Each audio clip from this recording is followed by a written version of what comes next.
Salut tout le monde, c'est Cynthia, j'espère que vous allez bien. Ben oui, 2 semaines de fil, allez toutes vous acheter un billet de loterie.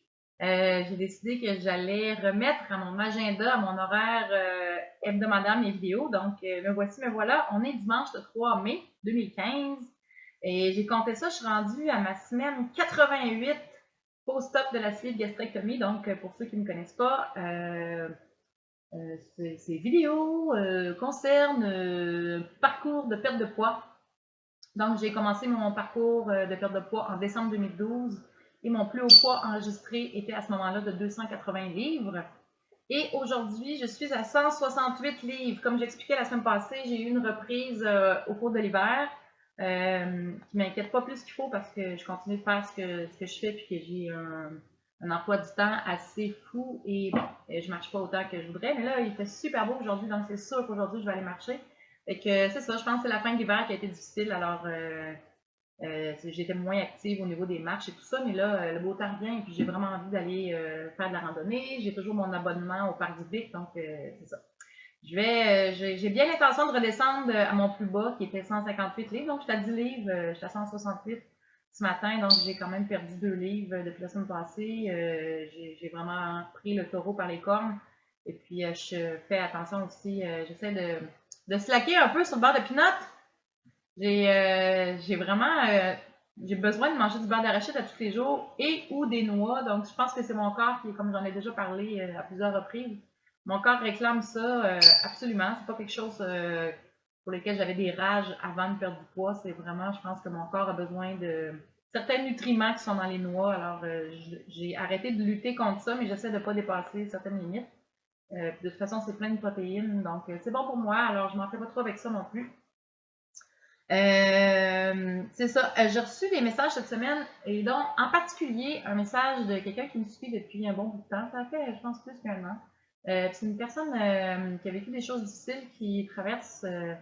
En fait, elle est en train d'essayer d'apprendre à s'aimer. C'est ce dont j'ai beaucoup parlé dans mes vidéos depuis 2 ans. Depuis 1 an, ouais, pas 2 ans encore, mais depuis un bon bout de temps. Et qui vit des choses difficiles à ce moment-ci au niveau des relations. Euh, tu sais, apprendre à s'aimer, c'est vraiment un parcours de toute une vie, en fait, je pense. Je pense que plus on vieillit, plus on comprend ce que ça veut dire d'apprendre à s'aimer, et plus on le met en pratique aussi. Mais c'est vraiment quelque chose qui est très difficile parce qu'avec toute la pression sociale, c'est la mode d'être parfait aujourd'hui, mais on s'entend qu'il n'y a personne qui est parfait. Donc, cette personne-là me dit, parce qu'elle a eu, tu sais, elle a renoué avec des nouvelles amitiés. Elle n'a pas renoué, mais elle a noué de nouvelles amitiés. Et puis, elle aussi est dans un parcours de perte de poids, d'essayer de s'accepter comme elle est, d'essayer de mieux s'aimer, d'être un petit peu plus équilibrée dans la vie de tous les jours, dans sa relation avec elle-même et avec les autres. Donc, là, elle est un peu découragée parce elle a vécu quelque chose de difficile au niveau de commentaires méchants de quelqu'un de son entourage. Puis elle me dit, comment je fais pour apprendre à m'aimer? Tu sais, comment est-ce qu'il y a des gens qui peuvent vraiment nous accepter comme on est? Est-ce que ça existe vraiment? Cette personne-là se demande si ça existe vraiment des gens qui nous acceptent tel qu'on est, puis qui nous aiment tel qu'on est. Puis moi, je dis oui, ça existe. C'est juste que quand on est dans des relations toxiques depuis des années, puis qu'on ne s'aime pas assez pour être capable de reconnaître les gens qui sont bons pour nous, comparativement aux gens qui sont vraiment pas bons pour nous, c'est un cheminement, un processus qui est difficile parce qu'on ne sait pas trop c'est quoi les repères. Dans le fond, les repères, c'est comment on se sent à l'intérieur. Tu sais, quand tu te sens bien avec quelqu'un, puis que la personne te respecte vraiment, tu vas le sentir, puis ça va se poursuivre dans le temps. Puis souvent, dans des relations nouvelles, comme c'est le cas, quand on est un livre ouvert et qu'on est un peu une proie facile pour les manipulateurs et puis les gens qui veulent profiter de nous, ces gens-là, c'est des charmeurs professionnels. Donc, au début, on pense qu'on a rencontré quelqu'un qui nous comprend, qui nous respecte, qui nous aime comme on est. Puis finalement, normalement, c'est assez rapide qu'il y a des choses qui viennent, qui se produisent, soit des commentaires ou qu'on se sent coupable sans raison, qu'on a l'impression que la personne ne comprend pas vraiment qui on est. Ça, c'est des signes, c'est des alertes, c'est vraiment des signes très clairs que cette personne-là, finalement, c'est pas nous qui est le problème, c'est pas nous qu'il faut remettre en question, c'est plutôt le fait que cette personne-là ne nous respecte pas vraiment et que c'est encore une personne toxique. Puis oui, malheureusement, il y en a beaucoup des personnes qui sont toxiques pour nous, puis il faut savoir les reconnaître à un stade assez tôt d'une relation et vraiment de s'en débarrasser. C'est plate, mais faut pas voir ça comme quelque chose, faut pas se voir comme étant la source, la cause du problème. Ça ne nous appartient pas. Puis oui, ça se peut d'avoir des gens. Moi, j'ai fait le ménage dans ma vie. Puis aujourd'hui, je ne m'entoure que de gens avec qui je me sens bien et qui ne me font pas sentir comme de la merde. C'est très important. Euh, puis dans le fond, ceux qui ne nous respectent pas puis qui n'acceptent pas qui on est à 100% puis qui ne sont pas des gens qui nous donnent l'impression d'être une meilleure personne, bien, ces gens-là, on n'en a pas besoin dans notre vie, tout simplement. Puis oui, on peut s'en débarrasser. On n'est pas obligé de subir ça. Puis justement, quand on choisit de s'aimer, quand on se choisit puis qu'on s'accorde assez d'importance pour se faire respecter, ben on se respecte soi-même puis on n'accepte plus ces comportements-là. Ça vaut pas la peine d'être triste pour des gens comme ça. C'est pas parce que quelqu'un veut nous coller une étiquette que quelqu'un veut nous attribuer des commentaires négatifs ou des défauts ou peu importe ce que la personne peut nous dire. C'est pas parce que cette personne-là dit ça de nous ou pense ça de nous que ça doit définir notre identité. Donc, c'est vraiment important de faire la différence. Quand on sait qui on est, quand on connaît notre valeur, on apprend à pas se laisser à se laisser atteindre par ces genres de commentaires-là, par des personnalités qui sont vraiment toxiques pour nous. Donc, c'est ça, c'est de ne pas se l'approprier, de pas laisser la personne nous coller cette identité-là. Les gens qui veulent dénigrer notre valeur, on n'en a pas besoin dans notre vie. Donc, on fait le ménage. Puis oui, ça prend du temps avant. C'est un processus. C'est vraiment un processus de s'aimer soi-même, de ne plus accepter n'importe quoi dans sa vie. Puis oui, ça va arriver encore, même si on prend la décision à l'intérieur, même si on reconnaît notre valeur, même si on s'aime plus qu'on s'aimait avant. C'est vraiment un processus, puis il va y avoir encore des étapes. En fait, je pense que c'est un peu de dire que la vie nous envoie des tests pour voir si on a vraiment appris à s'aimer. Moi, c'est comme ça un peu que je le vois. Ça m'arrive encore. Des fois, je me fais encore un peu attraper. Mais l'important, c'est que quand on s'en rend compte, de ne pas laisser ces gens-là continuer de nous empoisonner puis de nous intoxiquer notre quotidien, puis de s'en débarrasser. Donc, tout simplement de ne pas accepter ça, puis de dire, OK, tu as le droit de penser ce que tu veux, mais ce que tu dis de moi, c'est pas moi, puis j'accepte pas ça, alors on va prendre chacun notre côté. De toute façon, si on est juste du négatif pour une personne, qu'est-ce que ça lui donne à cette personne-là de nous avoir dans sa vie? Donc, c'est bon pour tout le monde, finalement. On dit, ben, regarde, on va s'en tenir là. On s'est sûrement apporté quelque chose mutuellement de se rencontrer, mais on va en rester là, on va terminer ça, et puis on va prendre chacun notre direction.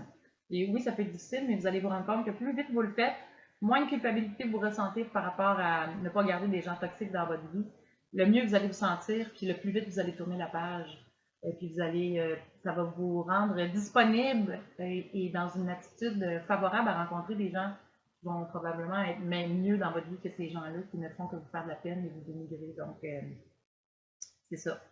Il y a, il y a un auteur que j'aime beaucoup qui parle beaucoup des relations, de l'amour de soi et tout ça. Il s'appelle Jacques Salomé. Ça fait des années que je le lis. Il a écrit des livres extraordinaires. Ses premiers livres étaient des livres sous forme de contes. Je me souviens d'un livre qui s'appelait Contes à guérir, Contes à grandir, ou Contes à grandir, Contes à guérir. Je ne sais plus si je le dis comme il faut. Bref, Jacques Salomé, S-A-L-O-M-E accent aigu, qui est un auteur extraordinaire justement pour décortiquer tout ça, tout ce qu'on peut vivre par rapport aux relations, par rapport à soi, par rapport aux autres, que j'ai beaucoup aimé. Et puis, en fait, il y a un petit cahier que j'avais acheté parce que moi aussi, quand j'ai commencé mon parcours, j'ai vécu des choses difficiles. J'ai dû mettre fin à plusieurs relations dans ma vie et à un moment donné, tu sais plus trop, c'est quoi le problème, c'est-tu les autres, pourquoi les relations se terminent toujours en queue de poisson et puis que tu te sens toujours comme de la merde. Donc, je m'étais acheté plusieurs livres pour essayer de comprendre un peu qu'est-ce qui se passait. Et j'avais acheté ce petit cahier-là, justement, de Jacques Salomé. Contient des explications et des petits exercices. Ça coûte vraiment pas cher. J'ai payé ça 10,95 en librairie. Peut-être qu'il est disponible en bibliothèque. Mais c'est des petits exercices qui nous permettent un petit peu de faire le point par rapport à où on se situe par rapport aux relations amoureuses, autant aux relations amoureuses avec soi, avec l'autre, dans ses attentes, ses besoins d'être aimé, de comprendre un petit peu tous les mécanismes derrière ça. Puis je trouve que c'est intéressant à faire parce que ça permet justement de se positionner et de comprendre certaines choses dans notre comportement qui peuvent faire qu'on attire ces gens toxiques-là ou qu'on maintient ces relations-là. Dans le fond, c'est souvent parce qu'on cherche à... En fait, c'est ça. Je pense que ça se résume à dire que il faut arrêter de s'accorder une valeur en fonction du regard des autres sur nous. Il faut apprendre à s'aimer, peu importe ce que l'autre pense. Il ne faut pas se laisser attribuer des traits de caractère ou des défauts, ou peu importe comment on appelle ça, qu'on n'a pas, qui ne sont pas nous, qui ne nous appartiennent pas. Il ne faut pas se les approprier parce que quelqu'un veut nous les coller. Donc, c'est vraiment important de se détacher de ça et puis de ne pas se laisser apposer des étiquettes qui ne nous appartiennent pas. Et Jacques Salomé, il y a juste une petite citation ici qui dit, dans ce petit cahier-là, justement, il dit « Si je reçois d'autrui un message toxique qui me blesse moralement, psychologiquement ou physiquement, il m'appartient de ne pas le garder en moi, de ne pas me laisser polluer par lui, mais de le restituer symboliquement à celui ou celle qui l'a déposé sur moi. » Donc, c'est apprendre à recevoir le bon et à ne pas accepter et à savoir restituer, c'est-à-dire pas de dire à la personne, ouais, c'est celui qui dit, celui qui l'est, là. C'est juste symboliquement, tu n'as pas besoin de se faire verbalement envers la personne ou ça n'a pas besoin d'être su par les autres, mais juste en soi de choisir, de savoir restituer à la personne, de se dire non, ça m'appartient pas. Ce qu'on vient de me dire, cette méchanceté-là, c'est pas moi. Moi, je le sais, je sais qui je suis, et puis je ne vais pas accepter ça. Donc, c'est vraiment d'apprendre à recevoir le bon, à ce qui nous rejoint, qui est en lien avec qui on est, et puis de ne pas accepter le négatif. Donc, c'est vraiment ça. Ça se cultive, ça se bâtit, ça se construit un peu à chaque jour. Et puis, c'est au fil des relations qu'on peut le mettre en pratique, c'est au fil de ce qui se produit. Puis, il va toujours en avoir des gens toxiques. Il y en a partout, malheureusement. On est dans une société où la vie n'est pas facile et il y a beaucoup de gens qui développent des problèmes de santé mentale, développent la haine du prochain. T'sais, on peut choisir de vivre à travers l'amour ou de vivre à travers la haine. Moi, j'ai toujours choisi la lumière et l'amour. C'est ça que j'essaie de distribuer. C'est une façon de redonner à l'univers, si on peut dire. Je suis fatigante avec mon univers, mais c'est vraiment comme ça que je peux l'exprimer. On peut choisir d'être dans l'amour, puis on peut choisir aussi de ne pas accepter le négatif dans sa vie. Puis moi, j'essaie de mettre ça en pratique à chaque jour. Les relations toxiques, les gens qui me rendent malheureuse, ben, je m'en tiens loin, je les tiens loin, je m'en éloigne, je n'accepte pas ces gens-là dans ma vie. Puis même si j'ai moins de gens dans mon entourage, même si j'ai pas beaucoup de gens qui sont proches de moi, ben ceux qui sont là, ils sont vraiment là, puis je sais que je peux compter sur eux, puis je sais que c'est des vrais amis, je sais qu'ils me respectent, puis c'est un amour mutuel, c'est une amitié mutuelle, et puis c'est vraiment important d'intégrer ça dans sa vie. Ça fait partie du cheminement vers l'amour de soi, et en même temps, ça fait partie du cheminement. C'est un résultat, mais en même temps, c'est un prérequis. C'est un tout, en fait. C'est quelque chose qu'on doit mettre en pratique chaque jour. Puis, à mesure que les situations se produisent, ben, on apprend à mettre ça en pratique. C'est vraiment important. Donc, lâche pas, ma belle. Je sais que tu vas te reconnaître. Puis, accepte pas ces choses-là. Puis, même si tu pensais que tu avais finalement rencontré des vrais amis, ben là, je pense que tu as la preuve que c'est pas le cas. Donc, tourne-toi, continue ton chemin. Dans le fond, c'est ça, c'est qu'il faut que tu apprennes à ne pas t'accorder une valeur en fonction du regard que les autres ont sur toi. Donc, c'est vraiment de croire en qui tu es et puis de ne plus jamais te laisser attribuer des qualités ou des défauts ou des qualificatifs qui ne t'appartiennent pas. Toi, tu sais t'es qui, tu sais que tu es une personne qui a un grand cœur, puis tu veux être dans le positif. Donc, entoure-toi de gens qui vont respecter la personne que tu es. Et puis oui, tout le monde a des défauts, mais justement, les gens qui nous respectent, ils nous acceptent avec nos petits travers. Puis souvent, ça va finir qu'on va en rire de ces travers-là. Il n'y a personne de parfait. Il n'y a personne de parfait. Personne. Donc, c'est ça. C'est de s'entourer de gens qui vont nous accepter tel qu'on est. Puis oui, c'est possible. Oui, ça existe. C'est quelque chose... mais tu es dans la pleine conscience de ce qui se passe autour de toi. Puis c'est ça qui est important. Puis tu ne veux pas déroger des décisions que tu as prises pour toi. Donc, il ne faut juste pas lâcher. Il faut continuer. Puis à un moment donné, il y a des déclics qui vont se faire à force d'apprendre à se faire respecter, puis à ne pas se laisser attribuer des choses négatives par les autres, il y a des déclics qui vont se faire, puis le processus va se faire plus naturellement. Ça va faire moins mal aussi, parce que quand on se rend compte que, quand on sait qui on est puis qu'on s'aime soi-même, on peut plus se laisser atteindre parce que les gens pensent de nous. En tout cas, beaucoup moins. C'est sûr que quand c'est des gens avec qui on a développé des relations puis qu'on est convaincu que ces gens-là nous aiment, puis finalement on se rend compte que c'est pas le cas avec le temps. Oui, c'est difficile, oui, ça fait mal, mais il ne faut pas s'accrocher à ça. Faut tourner la page rapidement parce que ça vaut pas la peine. Ça vaut pas la peine de se rendre triste pour des gens qui ne nous respectent pas. Dans le fond, c'est quand on sait qui on est et qu'on connaît notre valeur, on va juste continuer son chemin. Puis il y a d'autres personnes qui vont se présenter sur notre route, qui vont faire toute la différence. Donc, lâche pas.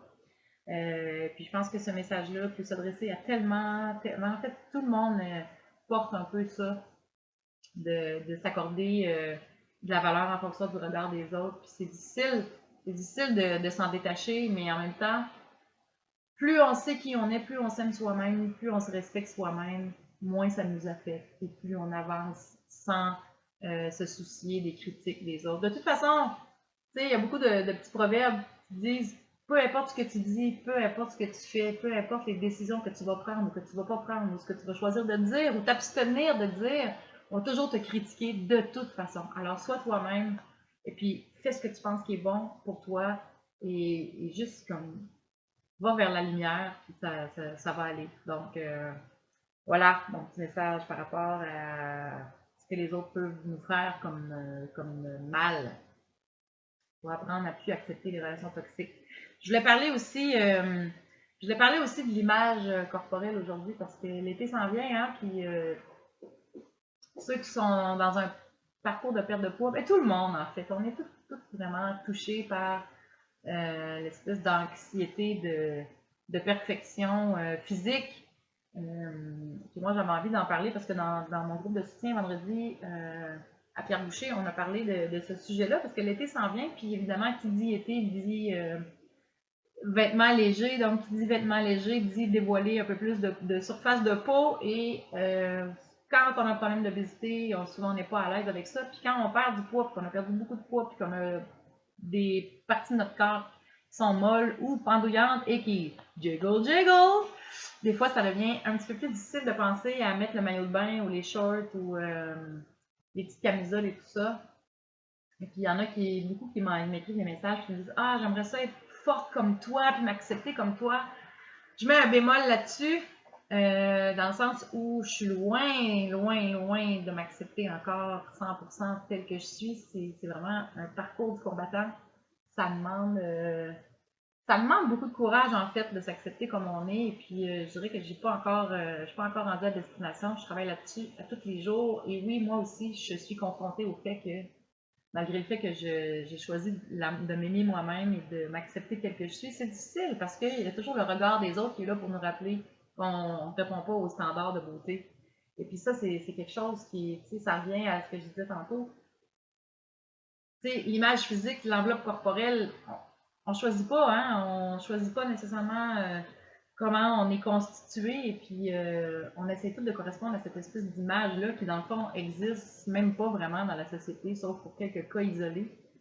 Fait que c'est de toujours se ramener au fait que personne n'est parfait, puis on a tendance à toujours se comparer, puis toujours en train, tu sais, on arrive sur le bord d'une piscine l'été en maillot de bain, puis souvent on n'est pas à l'aise, mais il n'y a personne qui l'est, même les femmes qui sont super belles, souvent vont dégager une impression de confiance en soi, mais je pense que personne n'est à l'aise en maillot. En tout cas, il n'y en a pas beaucoup. Il y en a, là, il y en a qui aiment ça se montrer et tout ça, mais si on est honnête, vraiment, il n'y a pas tant de monde que ça qui sont 100% à l'aise. Tous les goûts sont dans la nature et la beauté est dans l'œil de celui qui regarde. Donc, ce qui fait l'affaire de un ne fera pas l'affaire de l'autre et vice-versa. C'est quelque chose de développer l'amour de soi et de s'accepter tel qu'on est. Moi, le maillot de bain, j'en ai parlé déjà. C'est quelque chose que j'anticipe. J'ai pas hâte d'aller me mettre en maillot de bain parce que j'ai pas hâte d'avoir des regards bizarres des gens qui. Mais en même temps, c'est ça, je travaille fort pour essayer de plus m'en soucier. Puis je me dis, tant que j'arrive à m'habiller d'une façon qui va pas. Comment je pourrais dire ça? Tu sais, j'ai remarqué beaucoup, on en a parlé encore dans le groupe de soutien vendredi sur Facebook, il y a des gens qui perdent du poids, puis là, on dirait que pour la première fois de leur vie, ils sont à un poids normal, et puis là, ils sentent comme le besoin d'en montrer beaucoup. Je pense que c'est un peu ça. Je me dis, tant que je suis en accord avec mes valeurs, c'est pas parce que j'ai perdu du poids que je vais devenir la fille qui va vouloir en montrer beaucoup plus. Pas parce que je suis pas à l'aise avec qui je suis, mais parce que j'ai pas envie de devenir la fille qui veut se montrer parce que j'ai perdu du poids. Je vois des gens qui vont vraiment loin dans leur besoin de montrer leur nouveau corps. C'est sûr, ils sont contents ou contentes de leur parcours de perte de poids, de ce qu'ils ont accompli, qu'ils n'ont plus envie de sentir qu'ils doivent se cacher et tout ça, mais il y a comme une espèce d'extrême à un moment donné qui fait que on fait un saut. On est un peu choqué de voir comme la personne à qui elle faisait 350 livres, aujourd'hui elle pèse 125 livres, mais tu sais, j'ai pas envie nécessairement de voir autant de décolleté, parce que bref, en tout cas, c'est ça. Moi, je me dis que tant que je reste moi-même et puis que je deviens pas, que je m'en fais, je sais pas comment expliquer ça, mais bref, je sais vraiment pas comment m'exprimer pour pas que ce soit mal interprété. C'est pas facile des fois à exprimer sa pensée dans des sujets un petit peu plus délicats comme ça, mais c'est ça. J'ai comme une espèce de blanc, mais je pense que vous comprenez ce que je veux dire. Moi, je me dis que tant que je reste en accord avec qui je suis, puis avec mes valeurs, ça va aller. Il faut que je me fasse confiance. Puis oui, il va toujours avoir des gens qui vont avoir un regard bizarre. Puis il y a des gens qui ont. Même quand tu es parfaite, il y a toujours des gens qui te regardent de travers parce que justement, tu es trop parfaite. Fait que peu importe la façon qu'on va se présenter, il y aura toujours des critiques. Mais moi, je me dis que tant que je suis à l'aise. En fait, ça se résume un peu à dire, c'est un peu cliché, mais je me dis, tant que je fais pas honte à mon père, tout va bien. Dans le sens où il faut que je m'accepte tel que je suis. Il faut que j'ai le courage d'assumer mon nouveau corps, qui n'est pas parfait, évidemment, mais en me rappelant d'où je viens, dans le sens où, tu sais, mes bras tu sais, j'ai de la peau, mais en même temps, je pense que ça va moins attirer l'attention que quand il était gros comme des cuisses. Puis mes cuisses qui sont pas très belles en ce moment, mais ils l'ont jamais été quand j'étais ronde. Puis pourtant, quand j'étais ronde, je suis allée à Cuba combien de fois dans le sud, un peu partout. Des fois, il y a des années où je voyageais 3 fois dans une année, puis je me mettais en maillot. Puis j'avais mon paréo, puis j'enlevais mon paréo quand j'allais me baigner. Puis quand je ressortais de la piscine, je remettais mon paréo. Puis j'étais pas vraiment focusée tant que ça sur le regard des autres. C'est sûr que si quelqu'un me regardait vraiment avec insistance, là, oui, je le remarquais. Mais je me dis, dans le fond, j'ai juste à vivre ma vie, puis être moi-même. Puis, ben oui, mon corps n'est pas parfait. Puis, mais je suis en santé aujourd'hui. Je ne souffre plus d'obésité morbide. C'est toujours à ça que je me ramène. Quand je me sens pas bien par rapport à mon image corporelle, je me ramène toujours à d'où je viens, pourquoi j'ai fait ça. Puis la raison fondamentale pourquoi j'ai fait ça, c'est pas pour avoir l'air de mannequin, c'est pour être en santé, d'avoir la liberté de bouger comme je veux et d'avoir une qualité de vie que j'avais pas avant parce que j'avais de la misère à me bouger et que j'avais toujours mal partout. Donc j'essaie toujours de me ramener à l'essentiel qui est l'aspect santé. Puis mon objectif c'était ça, d'être en santé, d'être libre de pouvoir faire ce que je veux. Et puis aujourd'hui, c'est ça sur quoi je focus quand je me sens pas bien par rapport à mon image corporelle ou que j'ai un regard un peu désapprobateur ou que j'ai un regard. Des fois, les gens sont vraiment pas subtils dans leur façon de regarder les gens. Puis c'est ça, j'essaie de ne pas me laisser atteindre par ça. Encore là, j'essaie de me ramener à ma valeur intérieure comme personne, à qui je suis. J'essaie toujours de rester dans le côté lumière et non dans le côté sombre de tout ce qui m'arrive. Donc, c'est ça, j'anticipe un peu l'été. Cette année, je me suis dit que là, j'allais aller m'acheter un maillot de bain, que si j'avais une occasion, parce que j'aime ça me baigner, j'aime ça aller à la plage. C'est sûr, l'été passé, mon premier été à Rimouski, j'ai trouvé ça très froid. J'ai pas eu aucun désir de me baigner, d'être sur le bord d'une piscine, pas parce que j'étais gênée de me mettre en maillot, mais parce qu'il fait pas, il a pas fait assez chaud à mon goût. J'ai même pas sorti mon ventilateur l'été passé. Donc les étés sont frais ici. Mais cet été, je me dis que si je vais en vacances quelque part ou si je suis à Montréal ou peu importe, s'il y a une occasion qui se présente, Ben, je vais aller m'acheter un maillot bientôt, dès que je vais avoir du budget, et je vais vraiment cette année briser cette barrière-là, briser la glace parce que j'ai pas eu l'occasion encore de me mettre en maillot. Donc c'est vraiment, j'essaie d'anticiper ça de façon positive et non de façon négative. Et puis je me dis que c'est beaucoup comment moi je me sens à l'intérieur qui va se dégager sur l'impression que je donne aux autres. Si j'essaie de passer outre mes défauts, parce que tout le monde en a, même les gens qui sont minces et qui n'ont jamais eu de problème d'obésité, ben il y en a plein là, qui ont des problèmes de cellulite ou qui ont des parties du corps qui tombent. Tu sais, on vieillit, là, on peut pas rester comme à 20 ans toute notre vie, donc j'essaie de remettre les choses en perspective, de me dire, bien, ça va aller, puis d'apprendre à focuser, d'apprendre à mettre en valeur ce que j'aime finalement. Tu sais, tout le monde me complimente toujours sur mes cheveux. D'ailleurs, ils commencent à revenir un petit peu plus beaux. J'ai une bonne repousse. Je perds encore mes cheveux, mais beaucoup moins. Donc, tu sais, on me dit toujours que j'ai des beaux cheveux, que j'ai des beaux yeux. D'ailleurs, mes cheveux, ça, c'est une autre chose que je veux faire. Là, j'ai pas fait ma teinture. Je sais pas si vous voyez, là, comment ça va l'air d'une petite moufette, mais je veux essayer de... Tu sais, ça fait partie aussi de s'accepter soi-même comme on est avec l'âge qu'on a. Ça fait longtemps que je me maquille plus parce que j'ai eu des problèmes d'orgelets.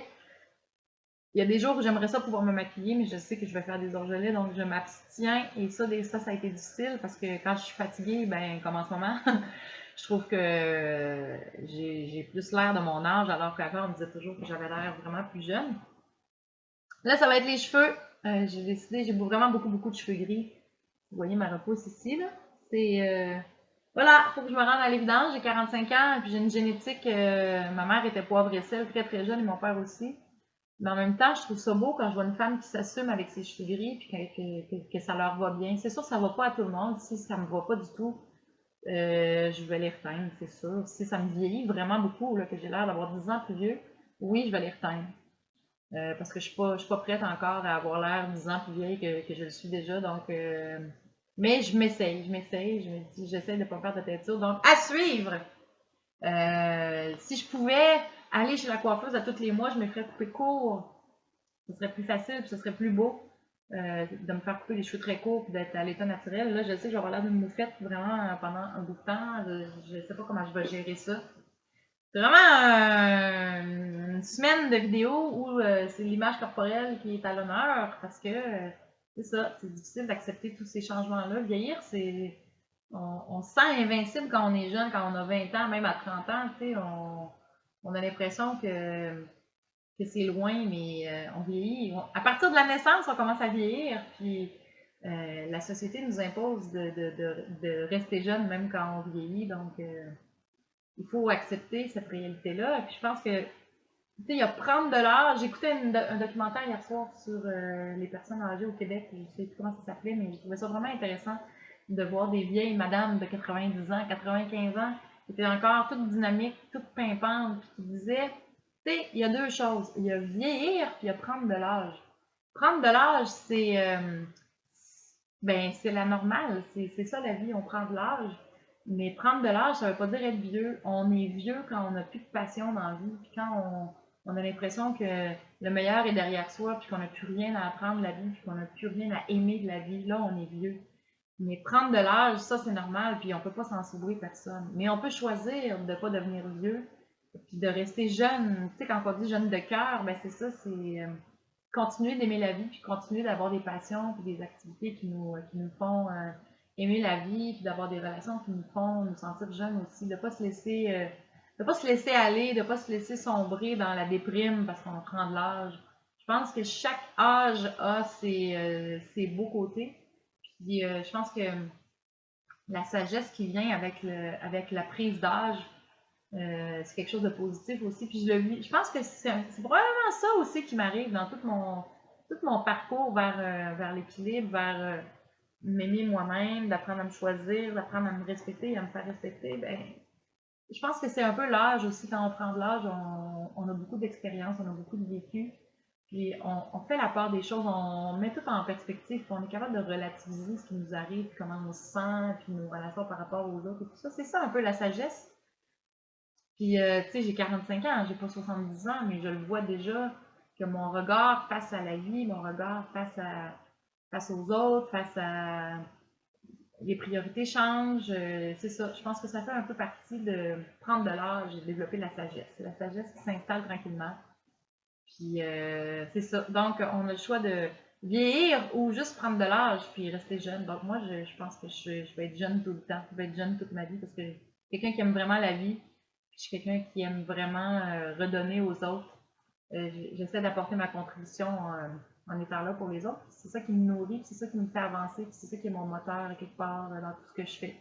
Alors, c'est ça. Donc, prendre de l'âge, on peut pas le contourner, mais on peut choisir de rester jeune. Et moi, je choisis de rester jeune, malgré mes rides, malgré mon petit air fatigué, malgré mes petites poches de tout Dieu à la journée pour mon grain. Si j'ai cette fatigue-là étampée dans ma face, c'est parce que je suis trop occupée à faire ce que j'aime, mais je suis trop passionnée parce que ce qui m'allume et ce qui me drive.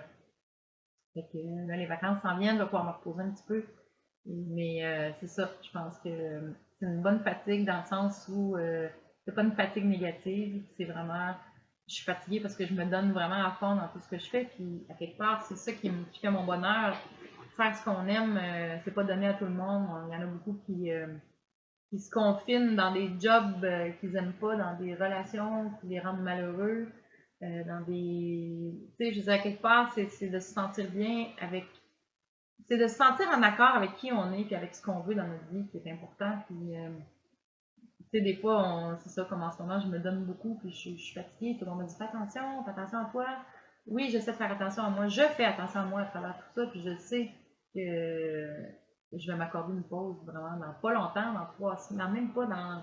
Ouais, on est le 3 dans 19 jours, 18 jours. Je vais tomber en vacances, puis je vais pouvoir m'accorder une petite pause bien méritée.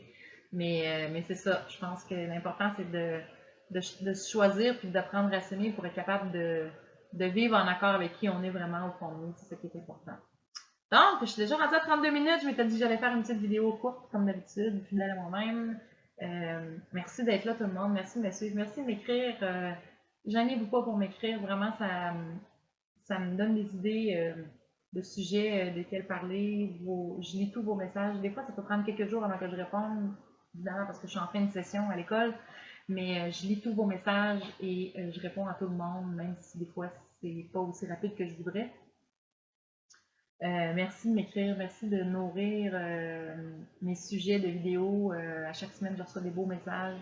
Il y a des gens qui vivent des périodes difficiles, puis vraiment, faut vivre ça un jour à la fois, d'être dans le présent le plus possible, et puis peu importe ce que vous traversez comme difficulté, c'est de se faire confiance, de croire en votre valeur et en vos capacités de réussir, et de vivre ça dans le présent, de ne pas voir la montagne à franchir, mais d'être dans l'action et de faire un petit pas à chaque jour vers ce que vous voulez accomplir. Donc, c'est ça qui est vraiment important.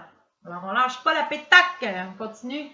Et puis, merci messieurs, merci d'être là. Écrivez-moi, j'aime vraiment ça, vous lire et puis d'avoir un lien en continu avec vous autres. Alors, merci. Je vous souhaite une super belle semaine. Il fait beau aujourd'hui, il fait soleil. Moi, je vais aller pratiquer ma batterie. Je vais étudier, j'ai un gros examen jeudi qui me stresse, mais bon, quand même, je me dis qu'aujourd'hui, je vais aller marcher sur le bord de l'eau.